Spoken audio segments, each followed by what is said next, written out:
আমরা 5 তারিখে হাসিনাকে উৎখাত করেছি, কিন্তু ষড়যন্ত্র থেমে নেয়।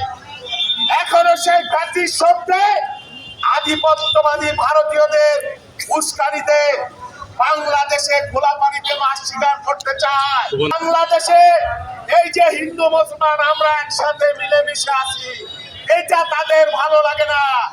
এইখানে একটা সাম্প্রদায়িক পরিস্থিতি সৃষ্টি করতে চায়।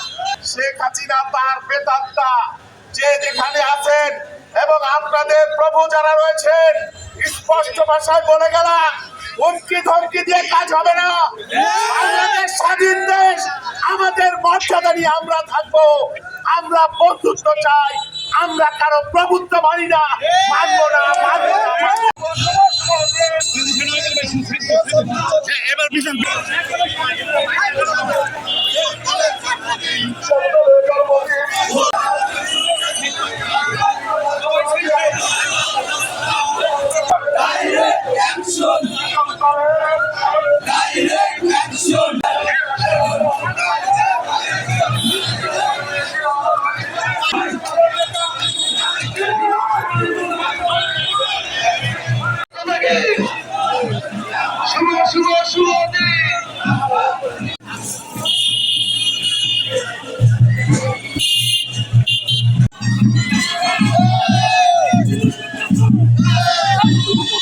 বিচার